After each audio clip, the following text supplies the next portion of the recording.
ya vamos a tener más estampas históricas, ¿no? Históricas en un sentido ya no de esta historia que se vuelve vanagloriosa, como sucedió con los griegos y los romanos, sino de una historia trágica, doliente, pero victoriosa y heroica, como son estos dos. Son dos cuadros que, adivinen, están en Inglaterra, pero son de autores estadounidenses, porque no solamente el resto de América sufrió de que les quitaran el patrimonio cultural, sino que también Estados Unidos en su momento, ¿no? Entonces, bueno, Benjamin West y John Singleton son como dos de los grandes exponentes del neoclasicismo. Además, si ustedes, no sé, lo piensan, Estados Unidos está muy ligado al neoclasicismo. La Casa Blanca es neoclásica, ¿no? Toda esta idea como de la libertad norteamericana es neoclásica. Incluso hay una colonia aquí en Guadalajara que se llama la Colonia Americana, y justamente uno de los temas de las casas que existían ahí era el neoclasicismo, ¿no? El neoclasicismo americano. Entonces, porque México se va a ir casi de bruces en la arquitectura civil, ojo, hacia el romanticismo, ¿no? O sea, va a dar como... Y en esta cuestión de los teatros y tal, pues sí se va a quedar como con el neoclásico, pero las casas no. Las casas neoclásicas en México tienden a tener una estructura de Estados Unidos. Californiana, ¿no? Más o menos. No sé si californiana, me suena más como 1700 de Washington. Sí. Uh-huh. Sí. Entonces, sí, la Colonia Americana en Guadalajara sí la conocí. Pues han derrumbado un montón de edificios preciosísimos. Sí. ¿No has visto el libro justo de Ortuño? No me acuerdo de su nombre, pero Ortuño. Antonio. Se llama Olinka, que justo habla como de esos edificios en Guadalajara, bueno, de estos edificios en Guadalajara como destruidos y reconstruidos y hechos... Mierda. Ajá. Eso. Gracias, sí. Y bueno, hablando de... No, pero lo voy a checar. Creo que sí había visto que había publicado que iba a sacar libro o algo así. Pero no lo he visto. Me han dicho que tampoco es así como buenísimo, pues, o sea, que no, está de tres, que lo he hecho corto, pero... Pero es bibliografía que sirve y que funciona, sí, ¿no? Sí, claro. Sí, y de Guadalajara, pues, o sea, de su arquitectura. Uh-huh. Sí, y bueno, veamos otro de los temas que se va a manejar, que va a ser la cuestión de la nobleza, es decir, ya en un sentido, les digo, o heroico o del retrato. Vamos a empezar a tener como una idea más de lo que va a ser la fotografía después y de la importancia de poder retratar a las familias, ¿no? Por completo. Y esta es, bueno, la familia de Felipe V por Luis Michel Van Loo, que él también pintó en su momento a Diderot, que es la imagen que teníamos hace rato. Él es Esas francés. fueron de las primeras retratos familiares, ¿no? En conjunto, ¿verdad? Sí, tal cual de, órale, vénganse todos y posen para la foto, bueno, ¿no? Pero imagínate posar para la pintura. Entre comillas, porque era pintura, ajá. Sí, hasta que no llegue la fotografía, los pintores no se van a poder, y los modelos, dar el lujo de tomar, hacer la captura y luego pintar tranquilamente, ¿no? O sea, lo más seguro es que todos ellos tuvieron que estar ahí un rato y al menos no sé, por segmentos, ¿no? De ahora vénganse ustedes dos, luego ahora ustedes dos, y la siguiente semana te toca a ti. Y haber estado súper divertido. Pero bueno, estas van a ser de las familias que nos van a dejar ahí un gran legado artístico. Otro de los temas importantes va a ser el bodegón. Yo antes me preguntaba por qué los bodegones eran relevantes en el arte y por qué todos los museos tenían como su sala de los bodegones. Sí, a mí se me hace la cosa más X, y además los bodegones es muy común encontrarlos en la casa de la abuela o así. siempre hay algún bodegón, ¿no? Dice, pues es que ¿cuál es el chiste? Pues bueno, tiene muchísimo chiste. El asunto del bodegón es generar la imagen más fiel a los objetos, ¿no? O sea, es literal nuestro precedente, pero hecho con la mano del hombre, a la fotografía o a la nitidez que podría tener la fotografía. Esa es como la gran hazaña del bodegón y de la naturaleza muerta, ¿no? Entonces, si ustedes ven en este bodegón de Luis Eugenio Menéndez, que además tiene muy buenos cuadros con esta temática, pareciera real. O sea, si ustedes están, a veces estás frente a bodegones que dices, Dios mío, no sé si es una foto o es una pintura, ¿no? O sea, él también nos habla ahí de una cuestión que nos va a llevar en su momento al hiperrealismo. O sea, ¿qué manera pintar que esto parezca real? Entonces, estos van a ser los temas. En la arquitectura es muy sencillo, es súper sencillo saber cuando estamos frente a una construcción neoclásica. Uno de los ejemplos en España es la Puerta de Alcalá, de Francesco Sabatini. Arcos triunfales, va a ser como uno de los temas favoritos de los neoclásicos o de los arquitectos neoclásicos, con frontones muy al estilo griego y romano, columnas dóricas, jónicas, corintias, buquers, o sea, mientras tenga como este orden que parezca o que imite la antigüedad, eso va a ser el neoclásico, ¿no? Otro de los ejemplos clave es el Museo del Prado, de Juan de Villanueva, y lo notamos en este orden de columnas y tiene un frontón cuadrado a diferencia de estos frontones que son triangulares y que además está lleno de bajo relieve y alto relieve, ¿no?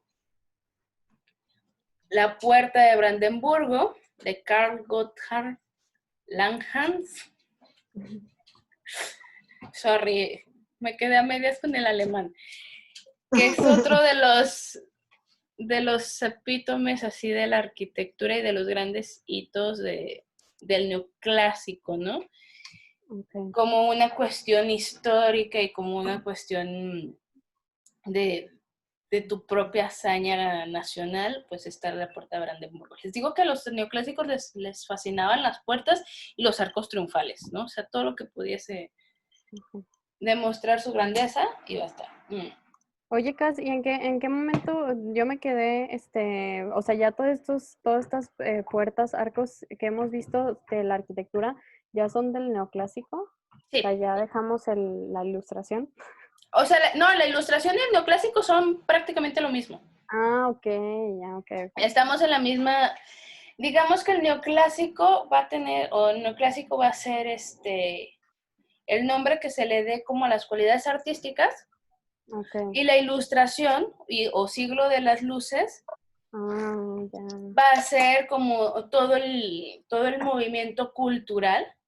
Es que además estamos frente a una especie como de nuevo renacimiento, o sea, es muy parecido a lo que sucedió en el Renacimiento, nada más que en el Renacimiento tuvimos 2 siglos para que se desarrollara, ¿no? O sea, y aquí se va a hacer en una cuestión de 50 años. Sí. Okay. Así como de, ay, boom, boom, boom, boom, boom, y estos son los nuevos avances científicos, y entonces, y es uno tras otro. Entonces es muy vertiginoso y te digo, o sea, si alguien te dice, oye, pues el siglo de las luces, estamos hablando de lo mismo, ¿no? Te hablan de la ilustración, aunque cuando nos referimos a la ilustración, si hablamos de arte, generalmente vamos a estar hablando de los científicos y de los filósofos. Y si alguien te dice el neoclásico es porque estamos hablando ya más como de estos tipos de órdenes, ¿no? De órdenes arquitectónicos, escultóricos y tal. Pero estamos on the mismo. Ah, ok. Es que eso siempre me confunde, ¿no? Cuando de pronto, o sea, por ejemplo, en literatura no te mencionan siglo de las luces o tan siquiera en mis clases no me han mencionado así como otros nombres, ¿no? Sino como las corrientes. O sea, Claro. Entonces sí, eso me tripea de pronto. Pero No, No, no y te algunas preocupes. se unen, ¿no? Entonces como que sí te haces bolas. Fíjense que lo que claro. estaría interesantísimo, a ver si luego, junto con mi lista de películas, hacer es uno, o sea, los paralelismos que tienen las corrientes artísticas, porque, por ejemplo, lo que les mencionaba, ¿no? O sea, el Renacimiento en España realmente es el siglo de oro, que es barroco, ¿no? Ujú. Entonces, y cuando alguien te habla del Renacimiento, pues piensas más como en Italia y en otro tipo de, como de imagen. Entonces, Ujú. sí es como interesante saber, o sea, si un periodo tiene distintos nombres, ¿no? Ujú. Claro. ¿Y por qué tiene distintos nombres? Y que va a depender, perdón, mi perro, va a depender de la situación geográfica y de los movimientos que se están dando ahí, ¿no? Bueno, otro de los ejemplos es el Panteón de París. El arquitecto va a ser Jacques Germain Soufflot. Ay, les digo. Por completo, o sea, lo interesante aquí es ver que sí tiene esta fachada neoclásica que además se une con esta cúpula que nos habla más de un orden renacentista, ¿no? O sea, ya tenemos también dos imágenes ahí que se empiezan a unir, que se empieza a hacer como híbrido. Sabemos que muchas de las construcciones no se terminaban en tiempo y que se empiezan a volver o a ser híbridas. Este es el Cathleston Hall de Robert Adam, que es uno de los arquitectos neoclásicos ingleses. Si ustedes lo notan, nos remiten también mucho al Renacimiento. Este neoclasicismo inglés es como, nos habla más como del Renacimiento, lo que habíamos visto en la arquitectura, ¿no? Como de órdenes más cuadradas. Si estuviéramos en España, podríamos hablar del plateresco, ¿no? Entonces, pero las columnatas son las que nos están llevando hacia el neoclásico. Esta es la Basílica de Francesco di Paula, de Pietro Bianchi. Por completo neoclásica, tiene esta cuestión de las columnas como muy parecida también a la Plaza de San Pedro, que la otra es renacentista. Pero mucho más chica. Ajá, bueno, mucho más chica y más limpia. El neoclásico, una de las cuestiones interesantes con el neoclásico va a ser que, por ejemplo, los edificios van a tender a ser blancos, blanquísimos o buscar este tipo de piedra que sea muy clara. ¿Por qué? Porque los investigadores, justo en la ilustración y en el neoclásico, los investigadores empiezan a ir a Grecia y empiezan a buscar en la antigua ciudad de Roma estos vestigios de la arquitectura, ¿no? Se empiezan a hacer este tipo de expediciones y entonces piensan que la arquitectura era blanca. O sea, que los griegos y los romanos buscaban como esta cuestión de la pureza del mármol y de la piedra. Ya se acuerdan que les había dicho que no, que pura mentira, o sea, que todas las columnas estaban pintadas. Ok, la arquitectura tiende a ser de estos colores muy fríos porque pensaban que así eran en la antigüedad. Pero yo creo que si hubieran tenido pruebas de carbono 14, tendríamos un neoclásico muchísimo más colorido. Claro. Pero no. Pero yo no me la imagino pintada, ¿eh? Yo no me imagino nada de esto pintado. O sea, a mí me encanta que sean así de esos colores. No, claro, es muy sobrio y Fíjate que está. sí, exacto, como que así le queda, ¿no? Uh-huh. En colores Pero fue por un naturales. error. Piedra natural. Bueno, más bien, no Claro. por un error, sino por falta de información y falta de O sea tecnología. que cuando los han estado restaurando, los pintan, ¿o cómo está el rollo? ¿Cómo? Sí, pues, o son de esculturas y pinturas que se han ido perdiendo su color natural por el paso del Ajá, tiempo, por las guerras, lo que tú quieras. Y a la sí. hora de que alguien llegue y los restaura, los pinta en colores naturales. Sí, ¿O o cómo? sea, no, se restaura en el caso de las esculturas que tengan la posibilidad de restaurarse. Ajá. eh, Creo que se hace con las mismas arcillas y con materiales que tienden a tener el mismo color natural de las piedras, ¿no? No, a menos Pero de no que le dan el color, pues, que no, originalmente tenían. no se les da el color. Y en el caso de por ejemplo, la estatuería española, que es como muy, muy importante dentro del arte y del arte sacro, Ujú, como es en madera, lo que suele ser en madera sí tiende a la hora de restaurarse, sí se tiende a pintar, porque es más sencillo, o sea, como la madera absorbe, ujú, digamos que es más porosa que la piedra, ujú, o más porosa que el mármol al menos, es más sencillo poder restaurarlas. Las, las esculturas en mármol están muy cañón, o incluso las mismas columnas de mármol no se tienden a... Bueno, es que hay un mármol muy poroso, ¿no? Sí, claro. El que se está manejando ahorita es sumamente poroso. A lo mejor el de esas épocas era así como que más fuerte, pero ahorita Sí.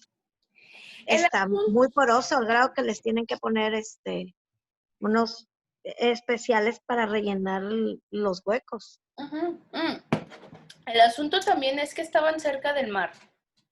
Entonces, Mm, imagínate, o sea, todos estos años, todos estos siglos que el mar tuvo para poderse chingar la piedra, ¿no? mm, mm, O sea, la sal es muy rápida a la hora de trabajar con las paredes, con las piedras, con todos ujú, los materiales. Yo creo que es como uno de los elementos que más rápido puede descomponer la materia, ujú, la brisa marina. Entonces, ujú. creo que hasta el metal, ¿no?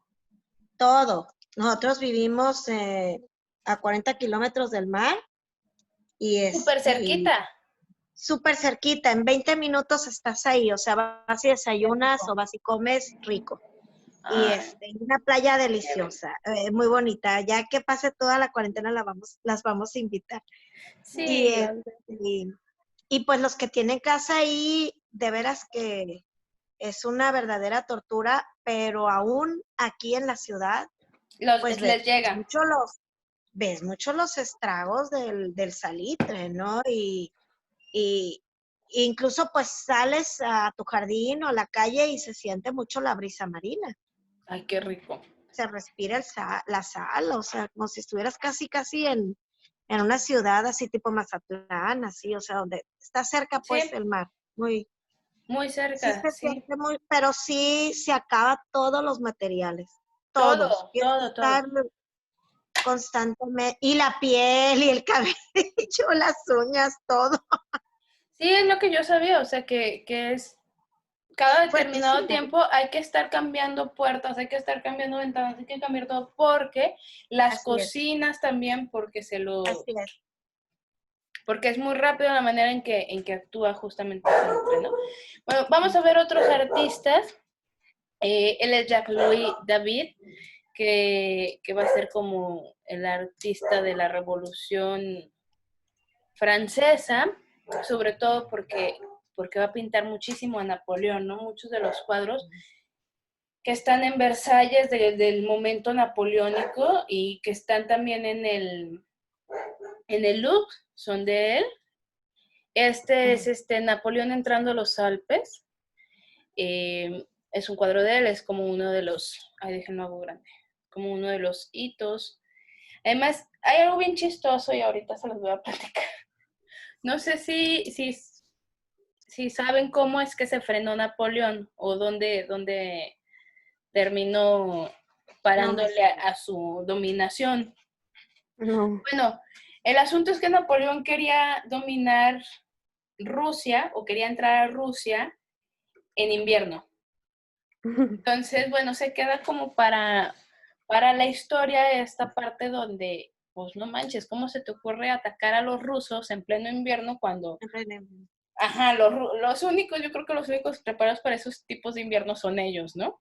Bueno, cuando Hitler empieza su plan de conquista mundial, pues adivinen cómo perdió, ¿no? O sea, se le ocurrió atacar Rusia en invierno. Entonces, se decía que pues era un hombre que le gustaba muchísimo la historia. Era como, güey, ¿cómo no te pudiste acordar que Napoleón perdió justamente porque atacó Rusia en invierno, ¿no? Bueno, es un detalle ahí histórico que me causa mucha gracia. Entonces, una de las... Hitler hizo... Ajá, hizo lo mismo, ¿no? Y perdió igual. O sea, fue el momento donde se vino la guerra abajo. Entonces, es una de las ventajas de saber historia, es que nunca irás a atacar a Rusia en invierno, ¿no? O sea, en verano, pero en invierno no.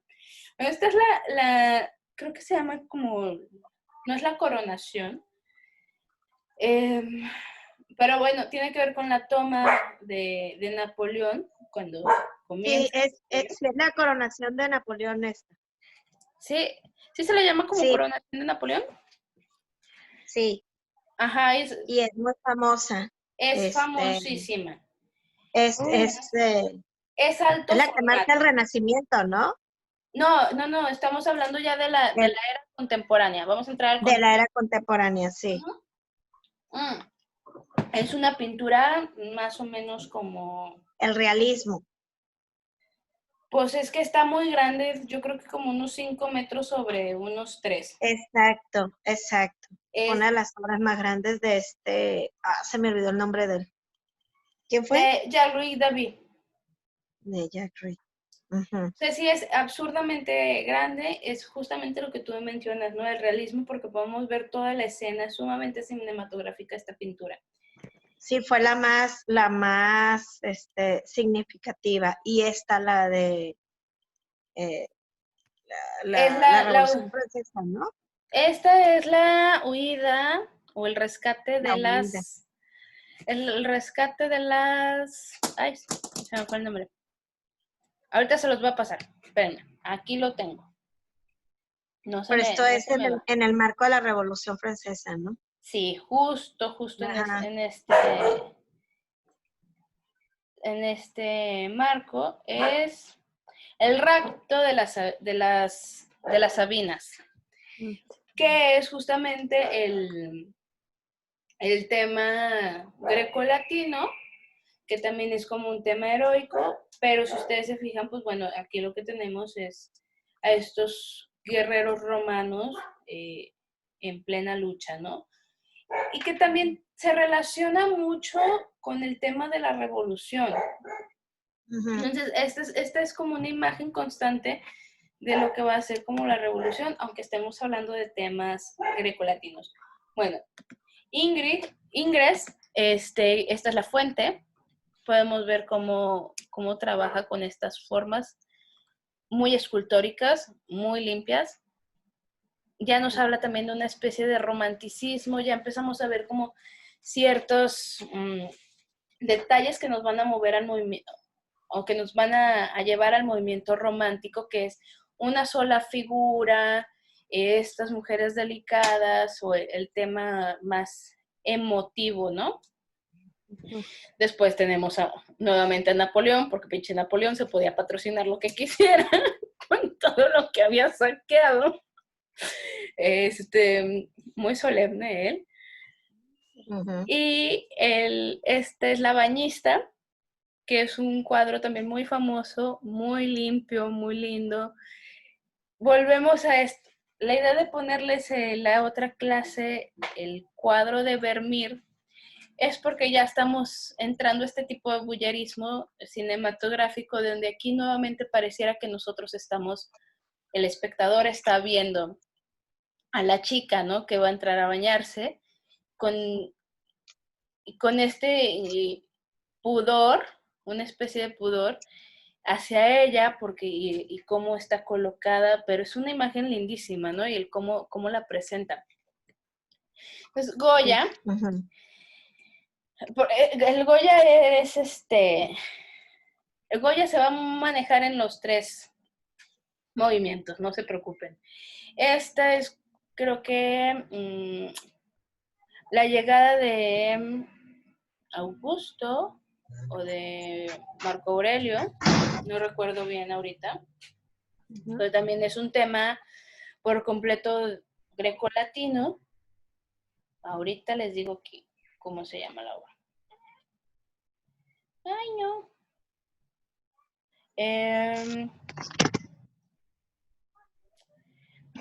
No, ya ven, era otro. Aníbal el Vencedor se llama. Empezaba con A. Y a mí todavía me remite al barroco, aunque ya no es un tema barroco, ya no tiene que ver con la religión. Ahora estamos dentro de la cuestión grecolatina. Goya sigue pintando con mucho movimiento, ¿no? Sí, muy barroco, sí, sí se siente así. Todavía se siente barroco, o sea, todavía lo hueles y dices, sí, esto es barroco, mano. ¿No? Muchos detalles, ¿no? Sí, demasiado detalle, mucho garigoleado, ¿no? El barroco siempre se ha distinguido por garigoleados. Exacto. Las tablas, por ejemplo, el piso o mar, Uh-huh. o no sé qué estén pisando. No, y lo que habíamos visto, ¿no? O sea, la obra nos lleva las manos, de arriba hacia abajo y por todos por todas las puntas del cuadro, ¿no? Sí. Pero ya no tenemos un tema religioso, entonces eso nos saca como, por así decirlo, del contexto. Uh-huh. Pero luego tenemos sus obras como la maja desnuda, la maja vestida, la maja desnuda, la maja vestida, la maja desnuda, la maja vestida. Entonces, bueno, las 2 majas, ¿no? Me acordé del Titanic. Sí, yo creo que como que de ahí sacaron la idea, ¿eh? Sí, sí, es idéntica. Ajá. Sí, se parece mucho. Sí, la idea de la pose y todo el asunto es por completo Goya con las 2 majas, ¿no? Bueno, este cuadro es muy famoso, o estos 2 cuadros, porque se presentan en conjunto. Porque hay una cuestión de que quién era la modelo y quién se iba a desnudar, y entonces que por qué la vestía, y etcétera, etcétera. Y lo bonito aquí que podemos notar es que es muy simple. Es una pintura enriquecedora, pero sumamente delicada y sumamente simple. No tenemos todos estos movimientos barrocos. La maja nos está coqueteando definitivamente, o sea, vean en la mirada y está coqueteando con el espectador. Pero la pintura tiene estos rasgos que tú dices, o sea, tú los ves y ves estas pinceladas y dices, sí, es Goya, ¿no? O sea, no hay manera de estar hablando de otro artista, y que, les digo, viene de esta incluso tradición que traía el Greco ahí con estas pinceladas más fuertes. Pero ya, no hay este tema barroco, ¿no? No hay un tema religioso. Incluso las telas aquí, a diferencia de esta, tienen menos movimiento. Nos estamos centrando, o sea, la escena se centra justamente en esta seducción que tiene la maja hacia el espectador, ¿no? Entonces, bueno, no sé si haya dudas, preguntas hasta aquí. ¿No? No, hasta ahorita no. Perfecto. Yo Van les hago surgiendo. llegar. Pues mucho que estudiar, mucho que aprender. Ya sé, yo también. Bueno, la siguiente clase nos toca ver el romanticismo. Ya casi vamos por la recta final. Les paso el PowerPoint de esta semana, obviamente, y les paso a los compañeros pues el video. De hecho,